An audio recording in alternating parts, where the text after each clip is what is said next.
इस ग्रह के अधिकतर अक्लमंद लोग आमतौर पर दुनिया के सबसे ज्यादा दुखी लोगों में से रहे हैं।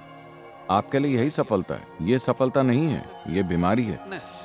बस आपके हाथों में प्रयत्न ही रह जाता है। तो अपना 100% अपने प्रयत्न पर लगा दीजिए। जो होगा वो होगा। गुरुजी, अगर हम अपने जीवन में सफल होना चाहते हैं तो किसकी भूमिका अहम है? आस्था, ईश्वर, प्रयत्न या भाग्य? Maybe all of them, शायद इन सब की जरूरत हो, but in what proportion? पर किस अनुपात में। So when you say fate, जब आप भाग्य का नाम लेते हैं तो निश्चित रूप से ये आपके बस में नहीं है। जब आप किस्मत की बात करते हैं तो भी आप कुछ नहीं कर सकते। जब आप ईश्वर की बात करते हैं तो उसके बारे में भी आप कुछ नहीं कर सकते। बस आपके हाथों में प्रयत्न ही रह जाता है। तो अपना 100% अपने प्रयत्न पर लगा दीजिए। जो होगा वो होगा, है ना? isn't it? तो अपनी ऊर्जा व क्षमता के कुछ हिस्सों को भाग्य, ईश्वर, आस्था वगैरह के नाम न छोड़ें। That's not your business. अगर ऐसी कोई चीज है तो वो काम करेगी। आपके हाथ में बस प्रयत्न है ना? बस उसे ही करें। Just do that. Effort. आपका प्रयत्न प्रभावशाली होना चाहिए, यानी कि वो केंद्रित और नपातुला होना चाहिए। Calibrate it, बस यूं ही प्रयास करते रहना मूर्खता है ना? isn't it?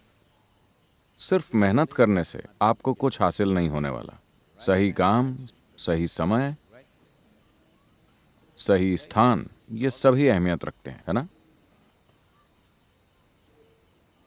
इन सभी के होने के लिए आपको बोध और समझदारी चाहिए। You need perception and intelligence. तो आपको बस अपने जीवन में इतना ही करना है। लगातार अपने बोध और बुद्धिमत्ता में निखार लाने के साधन तलाशते रहें। बाकी सब तो वैसे भी हो ही जाएगा। This is यही एक चीज है जिसकी ओर मानवता ध्यान नहीं दे रही। वे कोई ना कोई क्षमता पाने की कोशिश कर रहे हैं। आप कोई खास क्षमता पाने की कोशिश ना करें, बस अपने बोध और बुद्धिमत्ता को बढ़ाएं। सफल होने की कोई तय रेसिपी नहीं होती। success is सफलता वही है जब आप अपनी प्रतिभा का पूरा उपयोग कर पाते हैं। इससे कोई फर्क नहीं पड़ता कि आप डॉक्टर बनते हैं या नेता या योगी या कुछ और। इससे फर्क नहीं पड़ता। come is not the thing. Success. सफलता का अर्थ है कि आप जीवन को अपनी पूरी क्षमता के साथ जी रहे हैं। वही सफलता है। That's what success means. यदि ऐसा होना है तो आपको बोध के साथ एक सक्रिय बुद्धि की जरूरत होगी। मैं अपनी बुद्धि कैसे बढ़ाऊं, इस बारे में चिंता ना करें। इस समय अपने बोध में निखार लाना जरूरी है। It's your perception. अगर आप जीवन को जैसा वो है वैसा ही देख पाते हैं तो आपके पास इसे ठीक से चलाने योग्य बुद्धि होगी। अगर आप जीवन को उसके असली रूप में नहीं देख सके तो आपकी बुद्धि आपके खिलाफ It चलेगी। will work against you. इस ग्रह के अधिकतर अक्लमंद लोग आमतौर पर दुनिया के सबसे ज्यादा दुखी लोगों में से रहे हैं। ऐसा इसलिए है क्योंकि उनके पास सक्रिय बुद्धि तो है, लेकिन वो जीवन को ठीक से देख नहीं पाते। So तो एक अहम बात जिस पर लोगों ने काम नहीं किया वो है अपने बोध में निखार लाना। their perception. वो अपने मन का विस्तार करने की कोशिश कर रहे हैं। ये इतना अहमियत नहीं रखता। That will वो आपको केवल सामाजिक रूप से सफल बनाएगा, लेकिन सही मायनों में सफल नहीं।